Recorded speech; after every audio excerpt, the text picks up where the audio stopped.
Good evening and welcome to the Committee of the Whole meeting for the 14th Council of the Town of Happy Valley-Goose Bay for the month of April. As there are no decisions being made here today, the purpose of the Committee of the Whole is to discuss issues before Council and bring them forward to the for recommendation at the next Public Council meeting. So with that, I will, first of all, I guess we have to appoint a clerk, and today our Executive Assistant Kathy Eddy will assume the role as clerk. There are no motions, so Ms. Eddy, you will assume the role as clerk. Okay, thank you. We'll call the meeting to order. We'll start first and foremost with Finance, Administration, and Policy Committee, and Councillor Rumbold, please. Thank you, Mayor. Our first order of business under Finance, Admin, and Policy for this month is the uncollectible accounts receivable write-offs. So the background on this briefing note is that in response to recommendations from our 2024 financial audit process, the town implemented Policy 0024, which was the uncollectible accounts receivable policy. Purpose of the policy is to establish a consistent, transparent, and auditable process for approving write-offs. So the accounts that we have listed in front of us represent interest-only balances, as the principal amounts were previously written off. These balances relate to fiscal 2020 and prior and have remained outstanding with no reasonable expectation of recovery. Our considerations are that all of the accounts recommended have been reviewed and confirmed by the CAO. The review and recommendations were therefore completed by administration. Some balances represent accumulated interest only, with no associated principal remaining. These accounts relate to fiscal 2020 and prior and are beyond the practical collection period. And the write-offs represent accounting adjustments only and do not constitute forgiveness of debt. So as we've stated previously in meetings such as this, if payment is later received, it will be recorded as recovered revenue. It is not a forgiveness of the debt. It is just an adjustment for our accounting purposes. So what we have today in front of us is 15, and I guess now is the opportunity. If anybody on council has any questions or concerns about the writing off of these 15, now would be the time to discuss. Okay, any questions, comments? I think it's just important to note that part of the basis behind this is having these wrote off means that those amounts aren't part of our budget. Whereas if they weren't, they would be still on the books and we would have to budget. Yeah, basically cleaning up our books is what we're doing. Yeah. It's pretty straightforward. Yep, okay. Thank you. Next one. So we'll move on to the next one, which is very similar. This is write-off allowance for doubtful accounts. So the policy outlines procedures for collection efforts, CAO review, and council approval thresholds. The accounts listed below represent interest-only balances, as the principal amounts were previously written off. So in this case, our considerations are that all accounts recommended for write-off have been reviewed and confirmed by the CAO. The recommended write-offs relate to interest only. The write-offs represent accounting adjustments only and do not constitute forgiveness of debt. And the approval of these will improve the accuracy of the town's financial records by removing the aged and non-recoverable balances. So in front of us now we have 19. The difference in the first one that I gave you was uncollectible previous to fiscal 2020 and prior. These ones don't fall under that same purview. They're not dated quite the same, but these are doubtful accounts. So again, as Councillor Dyson stated, what we're doing is we're not getting a true financial picture of our position if we continue to carry these amounts forward. But again, I really think the most important thing to stress here is that we are not doing a forgiveness of debt. If we are able to recover, it will be recorded as revenue. Okay, So any questions or concerns? Comments? No, and again, one thing just to add on all this is that the town is doing all it can in order to collect, I guess, all the receivables here. I mean, it's not just being pushed aside. The town and the employees are doing everything they can to recover this amount, and just make sure that everybody's aware of that. Okay, thank you. Next one, please. You have one more? My next item is a donation request. So we have, the town has been approached by a representative on behalf of Mealy Mountain Collegiate's Safe Prom Committee for a donation to their graduating class's Safe Prom to be held on May 23rd, 2026. The committee is seeking support in the form of monetary donations or in-kind contributions. They didn't specify a donation amount. In 2017, 18, 19, 23, and 24, the town contributed $500 to the school's Safe Prom. And so, of course, a recommendation has come forward to us that council approve a cash donation to the Mealy Mountain Collegiate Safe Prom for a maximum of $500. Okay, thank you. Comments? No? Straightforward? Straightforward. All right, And thank those you, are the only Councillor. items I think for that's me. for you. That's it for you? That's it for me. Thank you. Move It on. won't be as fast in the next meeting. I know. I have to read each of That's them. why I was glad you didn't have to Yes. read out each one, so. So do that next one. Yeah. So, Community Planning and Development, and Councillor Dyson, please. Thank you, Mayor. We've got 11 different items. The first one is a request to rezone the area, the land on Juniper Street. It's identified as residential low density, and the request is to rezone it as mixed development to accommodate a counseling clinic. And the purpose of this request is to enable the development of a counseling clinic with only office spaces where private trauma therapists will provide safe and private counseling services which would be classified as a medical or dental clinic office. And the definitions are all there. As you know, this is an area next to a residential, so council will have to consider that as well, because if it is approved, then basically anything can go there. That's my understanding. Anything that would fall within that zoning won't be permitted there once the zoning is changed, yeah.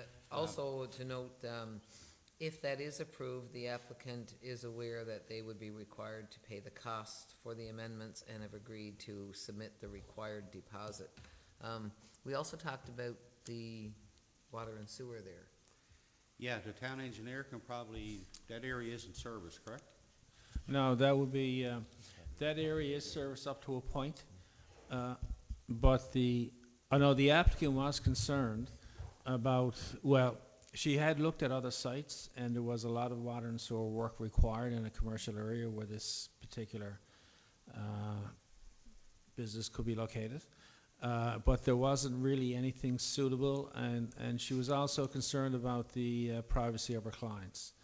So this being more kind of not in a heavily trafficked area, that she found it to be suitable, and any costs associated with the water and sewer servicing of this property, which would not be as extensive as other areas, would be at her cost.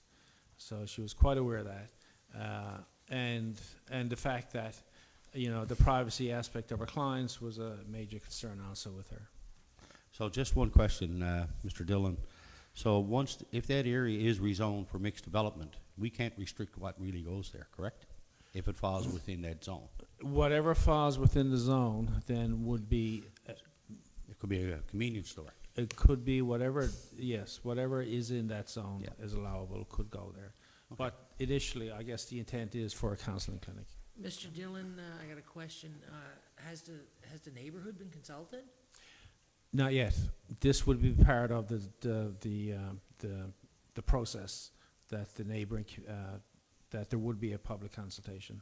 Because it is residential low density, that area. Yes, this would be subject to an advertisement and a public consultation for public comments. Okay. Councilor Rumble? I was just gonna ask about the size of the area that would be rezoned, so it's not a rezoning of just, a small parcel of, like, it's not just a rezoning of the spot that one counseling clinic would go, it would be a rezoning of the entire area indicated, correct? The area is indicated as per the map. Okay, but as per the map, like, is that land currently held by the applicant? That would be, I'm not sure if she actually owns that or she would Okay. be purchasing that. I think that is something that she would have to Okay. acquire. Okay. So we'll have more information for the, for a public meeting. What is the deadline for people to submit comments?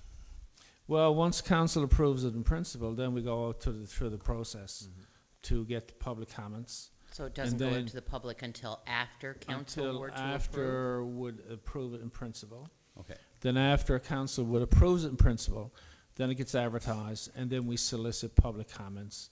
And then before final approval of the rezoning, council would have to vote and decide whether or not, based on public input, and whatever else comes, any other comments, then council would decide.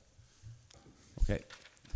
Councilor Odell? Just one question with regards to Juniper Street. How far does that run now? I can see where it exists, it cuts off now, but how far would Juniper actually go?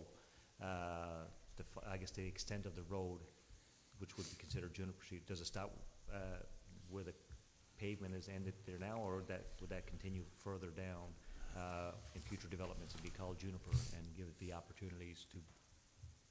Right now, I think right now, the extent of the road is at that property. Yeah. Now, behind that is has been recently rezoned to industrial commercial, Light industrial. light industrial commercial, I'm sorry. Okay. Okay. Okay, All right. that's that one. That's that one. Next one, please. The second one is for the west of Heffler Road naming. We have been requested to name 3 upcoming transportation avenues in the west of Heffler subdivision. The next 3 names on the list are Mugford, Shepherd, and Best. 2 will be named streets and 1 will be a road. Okay, thank you. Comments? No? And should have been another street named there too? 2 more. Mr. Dillon? I'm not sure if you have the current briefing note on that. There was actually Okay, 5 there's streets. there's a one, okay. There's 3, right? So there's 5. There's Wow. Anderson Crescent, Party Street, Mugford Street, Shepherd Street, and Best Avenue. Yes. So I guess that was changed to the. But Anderson is already existing, I believe, isn't it? Yeah, there are Yes. 2 existing, but it's never been formalized by council as Okay. to the approval of those names. So that would go to the public. So they would also be part of the resolution. Okay, great. And we have those 3 new streets, Mugford, Shepherd, and Best. I noticed the signs are up, so Yeah. that's fine. Oh, I didn't know the signs were up, because they've been asking for it. I said, well, it has to go to council for formal approval. I said, we expect that at the council meeting in 2 weeks, so My only they may have concern jumped the with, gun a little bit. my only concern with that, Mr. Dillon, is when you look at the maps of those streets, you've got them intersecting to other streets.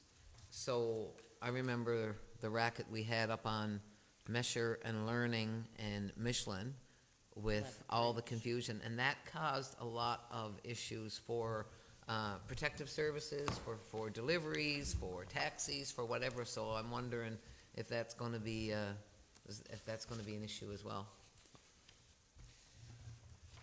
Yeah, I think he just explained about the crescent and Yeah. the avenues and the streets. I think if the director, Engineering. Mr. Butler, Protective Services, I was gonna say Public Services, you know, maybe if you had any comment on that in terms of firefighting issues, first responders, is that an issue for you? Well, as Councilor Deisman said, I guess the precedent is set that intersecting streets have already been different names. The only change was the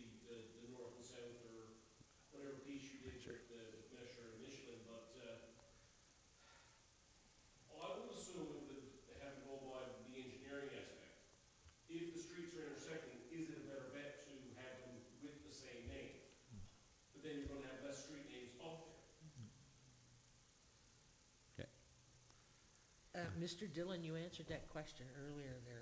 I don't know if you want to talk about it again.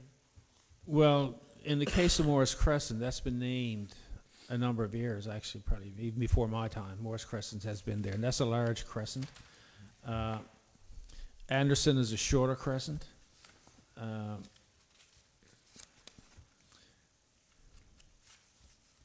I think it's more appropriate to call Anderson a crescent than, because it actually, it would be awkward, I think, to have divide that crescent into two different names. Then you would have, Does it have to be a crescent?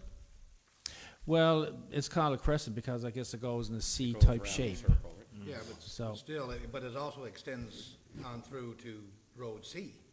I mean, I go back to what Councillor Dyson said, is you got the same street, but you're calling them two different names. Road Same C? road, Ro- Or B, yeah, same as Morris in the party, going to be party. I don't have any, objection about the names, I think they're great, but I just have an issue with the same road being two different names.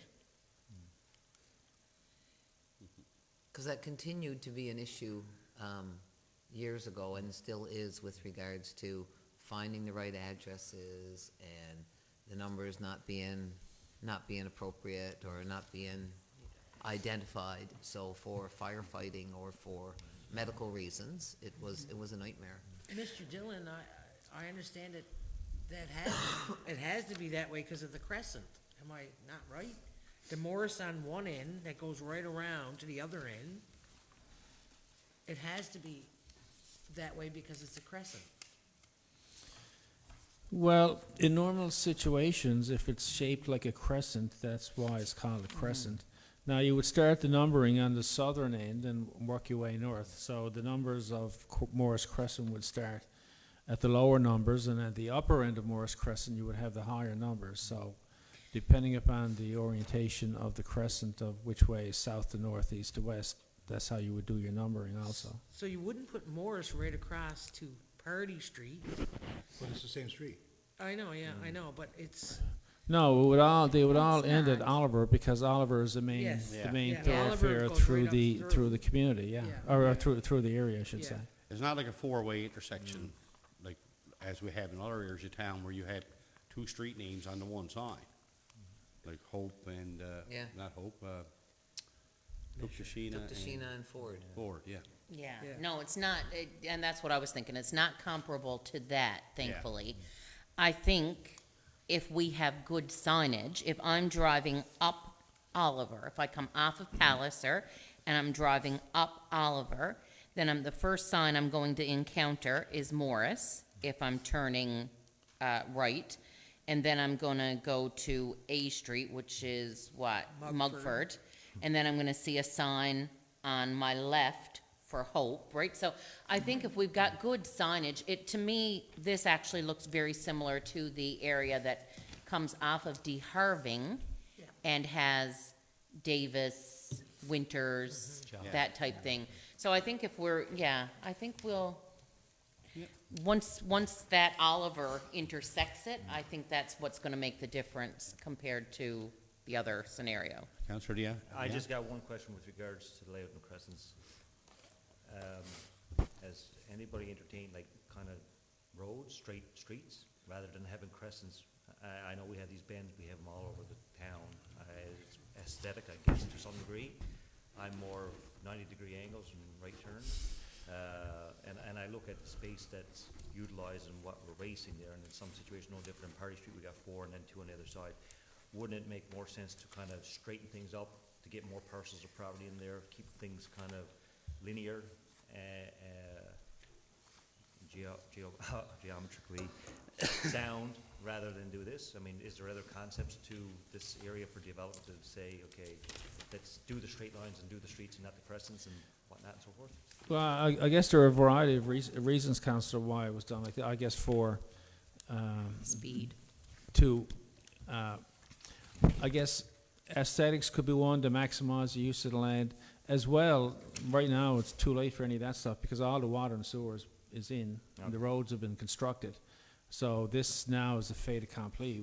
We're stuck with this. This is the layout of the area, so we can't do anything about that right That's now. why Question it's answered. That's why it's phase 1, 2, 3. Yeah, because this will be This has been, yeah, like a gated community for the seniors. and this was so- designed many years ago. Yeah. So this was something Yeah, that was 15 approved by years ago or council more. probably 15 years ago. Yeah. Okay, Abstract art. we'll move All on to right. the next one. The next Counselor? one is the rezoning request for the property in west of Heffler subdivision. Councillor Dyson, I'm going to remove myself as a conflict, Okay, as I'm involved with that project. All right, Jacko. Rezoning again? okay. Go ahead. So the town has received a request from the developer of the west of Heffler subdivision to rezone land that they own from residential varied density zone to residential multi-unit zone. The land is located in the RVD zone, which does not allow for a personal care facility. The purpose of this request is to enable the development of a personal care facility which would consist of 10 level 1 care rooms and 10 level 2 care, along with the associated offices and systems for the operation of the facility. This facility would be approved and licensed by the provincial authorities having jurisdiction, and the facility would be run and operated by an established and successful not-for-profit organization. Of course, that's the Happy Valley-Goose Bay Housing and Homeless Coalition. It's 2.38 hectares of property, and it's located facing Kellen Drive to the north and Oliver Street to the east, which will provide primary access. It is in close proximity to the seniors' housing units, projects, and amenities. To the south, the property abuts ongoing higher density housing allowed in the RVD zone. The proposed personal care facility is compatible with the surrounding residential development, which is solely dedicated to seniors aging well in place housing developments. That's the gist of that application, and, you know, we know that this is a multi-phased project, and, you know, it's good to see. I don't know if there's any issues, any questions? Questions? Counselor Rumble. My question is just the same as the last one with Juniper Street. So I see that with this rezoning, it would allow for convenience stores and more. But is that plot of land, the same question I had the last time, so if that plot of land is all owned by the applicant, would that, or is it possible that somebody could come in and put a convenience store in that area? That's a good question. Town engineer, do you have any insight in this? I mean, is council able to designate land specifically for certain uses? I know we can in our development regulations, but if we're looking at a rezoning change, can there be stipulations as to exactly what can go on that parcel of land? Or do we have to really be confined to the word of the law? I'd have to do a bit of research on that, Mayor, but if a piece of land is zoned according to the particular zoning, I guess then whatever is legal in that zone would be something that would have to be approved. Okay, Councilor Williams. Yeah, and in the package here, it does say the property relating to the proposed amendment and development is owned by the developer, Glen Corporation. Yep. Right, It is owned. owned by the developer. I know, I'm wondering if the personal care home would encompass all of that land, or if it would encompass a portion of the land, and then another portion could be turned into a Right. convenience store. It wasn't so much, the owner, it was more about trying to envision, will that take up that whole plot? And that was my only Well, it's his question. land, so, you know, Right. Ideally, he wouldn't sell a portion of it for a convenience store and then sell I don't another know, I'd portion of kinda it like to for. ha- I'd like to have the seniors having a convenience store, to be honest. Truth, well, yeah. As long as that would fit in with their desired goals, Yeah. yes, absolutely. Hey, the town Okay. engineer, anything Yeah, else? no, my understanding that it was only for the personal care home. Okay, Yeah, There was no mention of any other use Okay. by the developer, and in discussions with him, there was never, ever any, nothing implied that he would do anything else other than the personal care home. okay. But I guess Councilor O'Donnell? so I guess the question is that if he sells another piece of property, and we have rezoned it, and that individual decides Yes, to build that's all I was something there, it's out of the developer's hand now, because he's got his money for the piece of property, and if it's zoned commercial, residential, or whatever the rezoning is gonna be to accompany what we're looking at doing here now, does that open up the doors, the floodgates to other individuals saying, okay, well, I wanna put this here and that here and that, and that, would that take away, like a convenience store, probably not, but another business may take away what it is that we're trying to create here. No. And throw us into another, No, it's certainly a good question, Councillor. I mean, I guess council can reconsider rezoning the piece of property back to where it was before if what was anticipated was not put there, you know. The whole It doesn't reason matter for what goes there, rezoning was we to still put a have personal it. care home there. And We we have also still- had the yeah. option of changing the rezone it back. the uses in any zone, really. Yes, no, that's So- correct. I mean, someone would have to come in with the application, and if it's not according to what the intent of council the intentions were initially, council could always rezone back to the Because original. back years ago, some developments in town were zoned as residential special, that were certain conditions applied to those particular zones. Now, I don't think we have residential special zones now, No. but at one point we did. So I guess our new development regulations, once we develop those for 2028 to 2038, that's something that perhaps we can consider. Because I think the use in that area would be pretty conducive to what's going to be there now. Yeah. Yeah, and it makes sense to keep it Yeah. as such, yeah. Okay. Any other comments?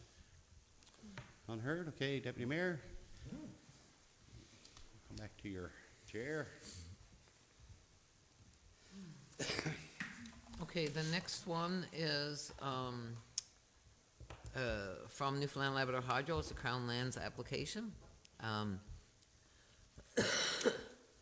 The property is zoned Environmental Protection and Environmental Protection Management Unit. Development associated with public infrastructure and services, including public transportation, infrastructure, and utilities, is promoted in all zones. It's approximately 0.8 of a hectare divided into 4 parcels. 2 of the parcels are on the other side of the road. And this is the area just off of the turnoff. The bottom of the hill? Terminal stations, too. Yep. The MOT Hill. Yeah. On the far side of Church Road. Yep. That's straightforward? That's straightforward. They already own the land too, right? Yeah, it's just Let's see. The next one is a discretionary land use application for 13 Morris Crescent that will operate a small home-based business, short-term rental accommodation, subject to compliance with all towns, regulations, conditions, and provincial and/or federal legislation as applicable. okay, thank you. Comments? No, just that it's good to see that now that we've requested that everybody get registered, that they're coming in. Yeah, and I think that, you know, more and more, we're seeing more and more applications, and I would encourage, obviously, anyone out there that has a short-term rental or even a rental property to make sure they're compliant, and to check with the town office if they have any questions. Okay? next one. Absolutely. The next one is the same, actually, so it's good to see these individuals coming forward. It's a discretionary land use application for a home-based short-term rental accommodation business in a two-bedroom basement apartment on Cartwright Road. And it's the same thing. All right, thank you. Next one?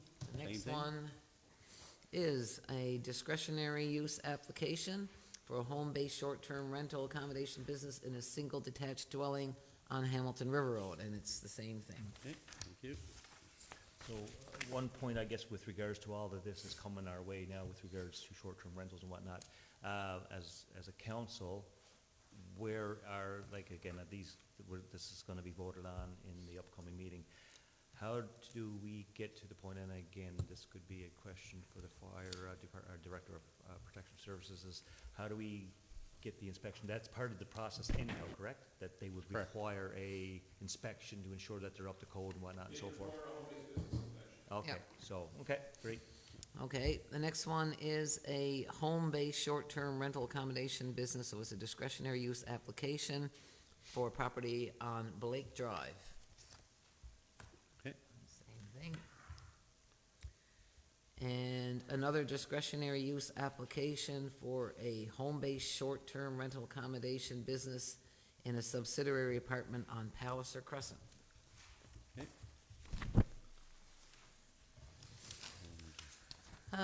The next one is a discretionary use application for a home-based short-term rental accommodation business in a basement apartment on Hale Street. Great, that's good to see. It's good to see. And, the last one is, Crown Lands application from the Kinsman Club. This is a Crown Land application for a transfer from a lease to a grant. The property is zoned commercial, it's a public gathering, indoor is a discretionary use in this zone. Okay, straightforward. Straightforward. Easy peasy. All right, thank you, Counselor. I'm moving right along to Protective Services, Deputy Mayor Compton Hobbs. Thank you, Mayor. We don't have any recommendations as of tonight. I was gonna mention though, on Saturday, April the 25th, the town, Animal Control, Julia Kellen will be hosting the annual Pet Tag Blitz at the Town Hall.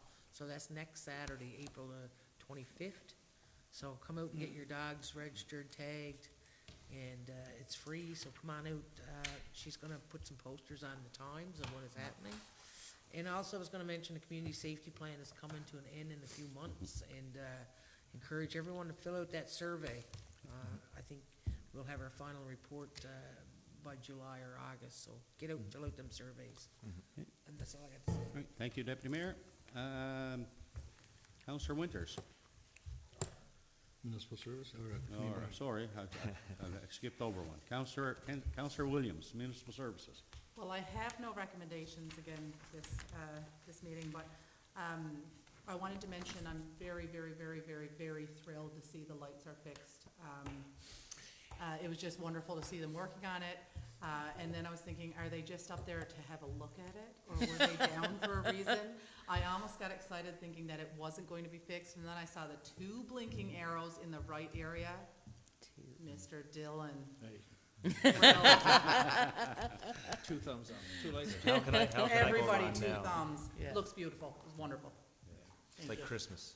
Yeah, I can also add to that, Councillor, that we have the controller should be here any day, and we're gone for quotes to get the cabinet in, so the pedestrian lights Yeah. will be working So soon. a question on that, Mr. Dillon. So once the control panel arrives and is installed, then everything should be functioning as it should be. I know that when the lights were changed, there were some adjustments in terms of waiting times again. So are they being monitored, or is that requires an adjustment as Well, the ped lights, they'll take priority, they won't take priority, but they will be then part of the actual operation as to the delay. So the ped lights will only work when they're activated. So traffic should not be affected that much, only unless you have a lot of pedestrian traffic. So then the actually through traffic may slow down. Okay. But it should not be significant. I don't think. Perhaps when we get to that point, we should do a PSA on our social media, on our webpage, just advising, because I do think that there is a number of drivers in the Happy Valley-Goose Bay area that perhaps have never driven outside of the Happy Valley-Goose Bay area, and it's worth doing a reminder to people that when the walk sign is illuminated in white and the little person is on the signal, that it is the law, it is mandatory that pedestrians have the right of way over traffic, right? Like it's Well- going to be important for people to realize. Yeah, well, also, they'll have the red light too, so they won't. Okay. So, And just another point with regards to the traffic lights is that I think the PSA would also include right-of-ways, when the arrow is up and when the arrow is not up. because that's been always a contentious point where the arrow is no longer up, the light is green, meant throughway traffic, turning traffic is yielding to the opposite side. People still think that because Because it's they're turning green, right, they can probably. turn onto Loring Drive, when the right-of-way is actually coming the other way. Even though they have a yield sign, they have the right-of-way to yield in if the light is green, not turning point. That's been a contention, henceforth why I have dash cams now, because I know someone eventually is gonna make the mistake. Councillor Winters? Yeah, I think this also reiterates, this whole discussion reiterates our need to have traffic moving violations reinstated to our municipal enforcement officer, and also discussion we had with the RCMP of bringing back our traffic cop. Because they both have been removed from us, and we now have nobody to do that unless the RCMP just happen to be driving by when something like this will happen. Or there's an accident. Or there's an Orders next, yep. Okay. Mayor, I got a question. Mr. Dillon, can you give us an update on the fire hall design? I think it's Merck's and. We've received the submissions from the proposals from the people who took out the CFR. It's under review. There was a small glitch there. I'm getting a legal opinion on. I hope to get that finalized within the next couple of days. Hopefully later on the week I'll have a recommendation in the council for a contract award, and then we can get the process started with the appointment of the consultant and proceed with the work. So potentially before the next public meeting, we might have a recommendation? Yes. Okay. Yeah. So with that, though, Mr. Dillon, there's still no timelines as to when we could expect this. Nothing that we can bank on, correct? I mean, we've been waiting for well over a year now to get this process moving, and it's only recently that they've moved forward with it, but still no confirmed timelines. They're suggesting the fall that we'll have a design concept, but that's not carved in stone, correct? Well, the schedule was in the consultant fee request in the RFP that they adhere to the schedule as to when they have their concept finalized. Okay. All right. Councillor Odell? Just one more point with regards to municipal services, is the charge station, how is the work progressing on that? The schedule now is early June for completion. There was their specialty, excuse me, electrical components, the transformers had to be designed, and they're not off the shelf, so they had to be designed, and they had to be, shop drawings had to be prepared and approved, and then the transformers had to be constructed. So there's a delay getting these specialty electrical items, and a new schedule was requested from the contractor, and he has submitted that, and the anticipated construction date now is early June. Thank you. All right. That's it. So we'll move on to Community Services and Recreation and Councillor Winters. Thank you, Mayor. Could I call Mr. Don Demers down, please? Just because both my recommendations are discussions, and he is doing the groundwork on all of these, so I would appreciate him being able to be part of the discussion when we open this up. Mr. Demers. All right, the first one is renaming or including of Gordon Winston Rental name to Husky Park. There was a request by Frank Russell requesting to include Gordon, to name it or include it, Mr. Rendell's name in to Husky Park. I know Gordon for basically all my life. I do think he is worthy of such a thing. But again, going through your briefing note is key considerations, right? I mean, it was turned down before when there was a request to rename it. Plus, I like your point of reaching out to community members. And I think, like this goes back to what I thought for a while was, we're kind of putting a lot of these hard decisions on just specific individuals. And I think this goes to my point of, I think it's time to create a community services and recreation committee. So that I mean, this is just something different, but right now, it's like I said, when you said, should this go to more people and do some more research on this and see if people approve or see if people disapprove or that sort of thing, right? Because like, I have no issue with it being named that, but I know there might be some other people that would. Right? I'm just asking your opinion now because you're the one that put this together, right? Yeah, well, I did the note to the best of my ability, but Yes. like really being from away and living in this community of 18 years, like I have no recollection of like when those ball field was, and that Yeah. specific person, like my understanding is an assumption that he was involved with the Huskies. Yeah. So that's one of the point is like Husky represent many people, not doesn't single one. And then yeah, again, I don't remember exactly the year, but there was discussion with previous council to change the name, and after it was decided to not to for different reasons. So, yeah, it's possible to do public consultation, but that will require time That as would've- well. yeah. and That opinion would have been of divers. 2018, Dominic, sorry, to cut you off. That would have been 2018, there was discussions on it. But just to add, that the field was built back in 1969 by the Huskies. And I think the public consultation is probably the best way to go, and not just certain families, the whole community. Because if you look at it, ladies softball, I was the president for 27 years there.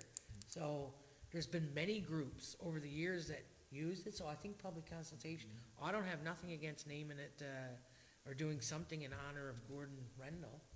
I would support it, but I do agree that public consultation, Yeah, I think this As a goes back whole. to the work of the committee, and I really think that this goes back into the future work of our Hall of Fame, and what that would bring to the community of raising awareness of what Gordy done. And I look at the person that's writing this, Frank Russell, I mean, his dedication to the sport of softball goes like up to 25 years in both male and female, and also broomball, right? So, and then I look at things like the fire hall. Are we going to rename the fire hall? But then if you,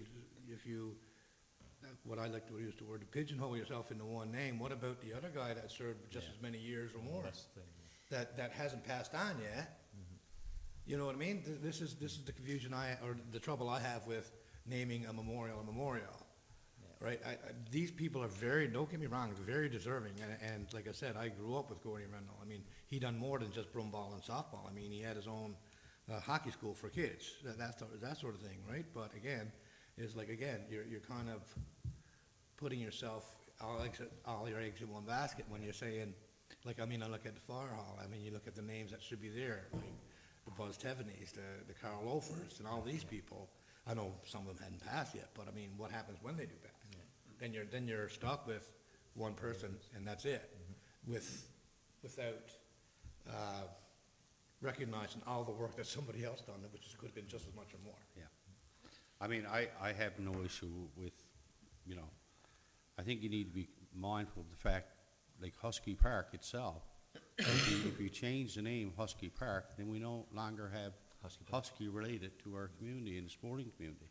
Because, I mean, the first baseball teams were called the Huskies, correct? No, I think the first Hockey. organization was, Hockey, or maybe they were even, members of the Husky.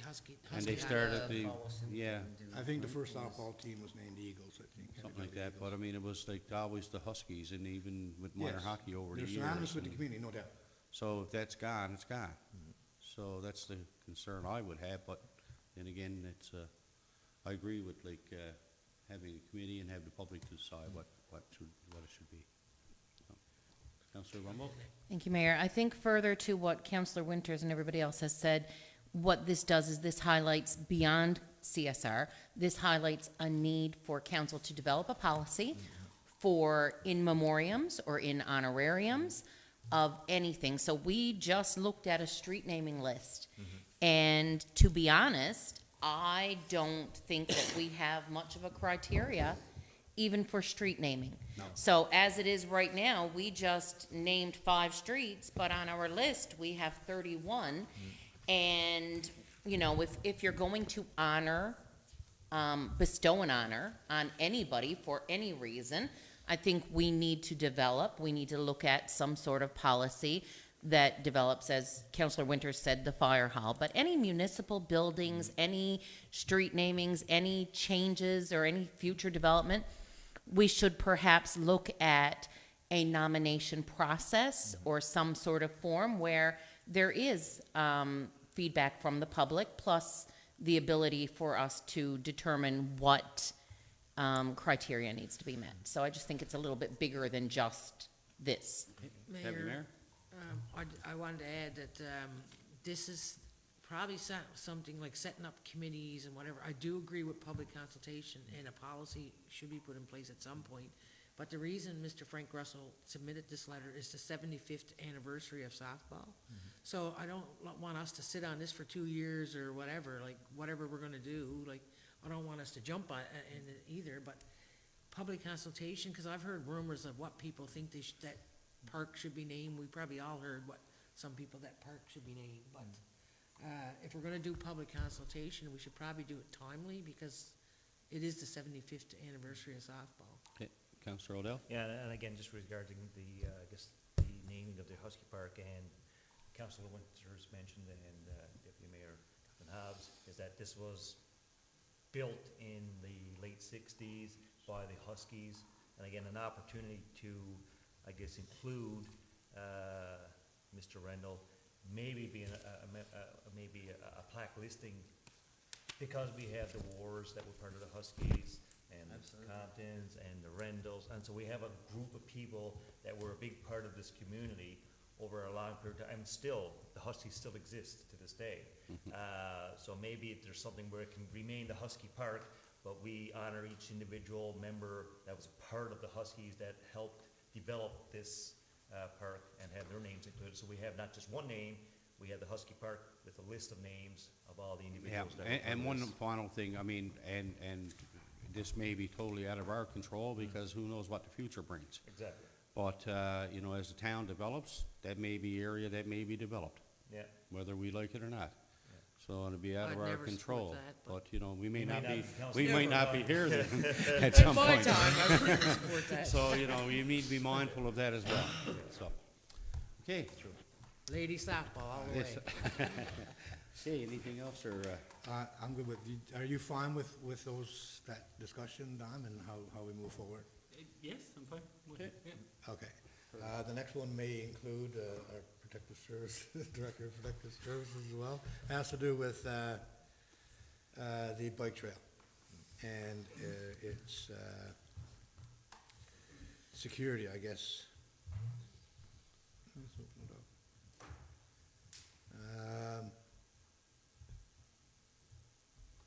Just waiting. The bike trail was upgraded recently, and it is nice and wide. It's an excellent, I think, piece of infrastructure to our town. But the issue we got is ATVs on there in the summer. And looking at some of the issues we have is cost of putting something there to put barriers up in place, like bollards, for instance. I see here that there was supposed to be boulders put in certain places at the gateways, I think it was called, and even the issue of monitoring, because I know people have approached me saying that the ATV owners and the side-by-side people that are 16 years and maybe even younger driving these machines think it's theirs, think it's that's what it's for, when it's not. It's a walking trail or biking trail. Yeah. ATVs should not be on there, no matter what. Maybe crossing in certain areas, but there's no way an ATV or a motorbike should be scooting up and down that trail. And I just like that's what's the recommendation is here. So I'd like to open it up to other councillors to see what they think and what direction that we can give Dom and Brad. Mr. Dillon, when that was being upgraded, there was no discussion around putting something like the ballards in place or whatever for the ATV and side-by-sides so that they couldn't go under? Like, I know at MMC Sportsplex, Dominic, you put the pipes in there so they couldn't get in and tear up the area up there. Yeah, when we installed the fencing around the sportplex, the Yeah. ATV was still going through, so we ended up having to put some L shape, which make it really difficult for someone with disability or Yeah. wheelchair or stroller to access, but it was preventing the ATV or make it very hard for ATV. But even so, when we build them that day, someone went at night before the concrete curb and pulled them out. Yeah. So we ended up use fast, keeping someone on site and fast curing to really, and even there's an access to the park because we maintain accessibility for the playground there. So Yeah. there's still a gap there. And my understanding from the briefing note too, like, so the issue is access for town vehicles for one, because it is the main trunk line that runs down through there. Yes, Mayor. So it the, has, sewer you know, line you runs down restrict, there. putting barricades maybe pose a problem if we have a major infrastructure issue, Oh. like water, sewer issue. Yeah, I think we gotta look at the big picture though, and we've had Mr. Da, and here I think his name was, Yeah. Rick, who, Accessibility. you know, accessibility. He wants to go down there with his, equipment that he uses. He can't do that with ATV or motorcycles zooming up and walkers, and there's a huge public safety concern here. And we're gonna see it real soon, I think the issue comes down to enforcement. yeah. And, you know, I mean, I know that that might be easier said than done, you know, and maybe increase signage, but I think it needs to come down to enforcement. We do have authority, even though we don't have authority of removing violations, I believe we have authority over off-road vehicles. But I don't think that's gonna solve the problem. We know that from previous years, that Yeah. this has been going on for years on our smaller little trail. Now that we got a wider trail, Just a question for Brad. Do Barry still, do our municipal enforcement officer have the ability to give tickets to people that are Off-road? off-road vehicles? The off-road vehicles act not the moving violations of the highway. Okay, so he has the ability to ticket. So, I mean, I would be of the view that if you started handing out tickets hand over fist, it won't be long before people start, and seizing Seizing vehicles ATVs, is where I'd be won't be weak. long before the message gets out there. but we don't have the manpower to do that. No, we can, Signage was placed on the trail all last year, I can't remember how many signs were put in, but in the information note that Dominic has prepared, it still gives the piece of putting out these bollards or rocks or boulders or whatever is one thing, but basically it's the whole trail. yeah, you can't just, Because you can come up on that trail in multiple spots. We don't have the means to protect that whole trail. yeah. And then if we started that trail, people are gonna want more trails. Yeah, and they're gonna be riding alongside of it and everything else. So in your briefing note, you mentioned about a side trail for the ATVs. Dominic? That was one of, like, first, like, those briefing note, I typed them, but like, we worked collaboratively on it. Yeah. That was something that was mentioning that maybe identifying, alternative trail so it may reduce traffic. There's many things that can be done to try to reduce Okay. the traffic. Can we- But there's no easy solution No. that we guarantee, like 100% success, like. When we met with the Minister of Justice, we talked about public safety, and that's a huge public safety concern right there. You know, not only the illegal activity that's going on, but just that trail alone, because you got the transient coming off that trail into the trail too, and people are scared to use the trail, and then you got ATVs flying up and down and whatever. I don't know, and we got one enforcement officer. It's not gonna cut it, and the signs are not gonna cut it, so we're gonna be sitting back here in June, and we're gonna be having the same conversation, and people are gonna be complaining. Yeah. And I think we need to look at it a little deeper. Oh, yeah, I Whether think we the- gotta post someone here, or contract someone out for a short time till the message gets out. I think the public education piece is important, and the more we can push that and push it, whether through social media or through traditional media or whatever, then I think we need to do that. Deputy Mayor, and at school level too. Or, Councilor Rumble. Thank you, Mayor. I think it's important to note that the briefing note here was not to make a recommendation, but No, it no. was to come up with a strategic plan. And everything everybody has said are things that I've thought about as well. And I mean, like, to try to figure out a way that we could restrict access to ATVs, but still be accessibility friendly is going to be extremely difficult. And when the deputy mayor said, like, we have a resident who says, I drive an electric scooter and I want to be able to access safe trails, then, you know, how do you make a bollard or like when Director Demers mentioned that the barriers that they had to put near the ball fields did interfere with wheelchair access. And so we're looking at a community where we have people that use electric scooters, we have strollers, we have wheelchairs, so it comes down to the responsibility on the users. And I agree with the mayor that enforcement is a huge part of it. Maybe a public education campaign, the respect. So when a trail has a sign that says no ATVs permitted, and you choose to use that trail with an ATV, you are disrespecting the law, you are disrespecting the rules, you're disrespecting your community. And the enforcement side of it, if there are tickets handed out. But again, as the deputy mayor stated, we have one municipal enforcement officer, unless we're going to station him there at all times. I think we're in a really tough situation. The suggestion to develop an alternative trail, Happy Valley Goose Bay has a huge number of trails. I truly believe that if somebody wanted to avoid speeding up and down the paved bike trail on an ATV, they certainly could. It's a decision, it's a choice that they make. And, it's regretful that people choose, despite knowing that it's not right, they choose to do it. So I think my opinion, our best bets are public information, like a campaign to advise people, and then the enforcement side. Councillor Odell? Just one question for the Director of Engineering, was that we had something said there last year with regards to the concept of what bollards would look like on a bike trail. Was there any thought process given to that after the fact to see if that was something that would work in the situation?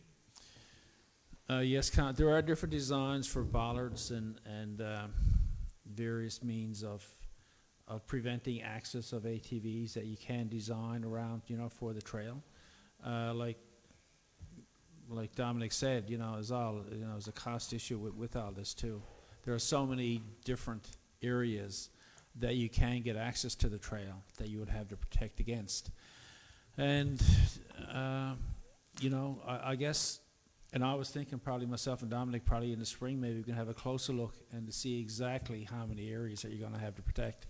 If it's actually practical to do something like that. Because if you're going to put a bollard system here and 20 feet up the trail, they can easily get access anyway.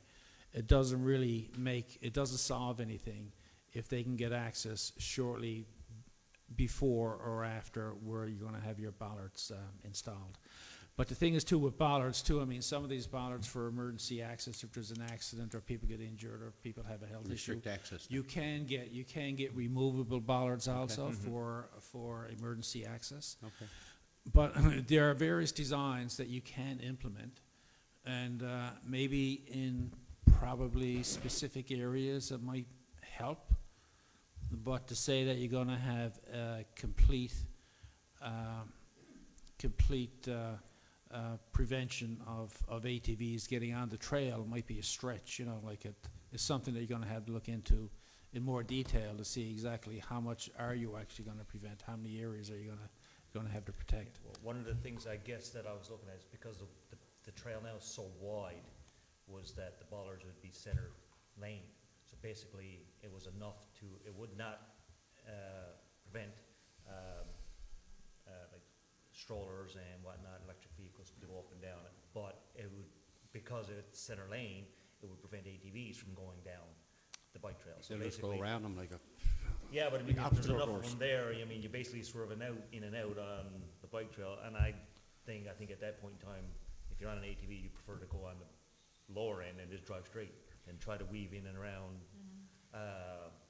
bollards on the center of a Keep of a in bike mind the public so I works think we got more work to do vehicles. on this one. Yeah, so it's just, there's a lot So, to be discussed. the town engineer, you had indicated to have a closer look at some particular areas and what can be done.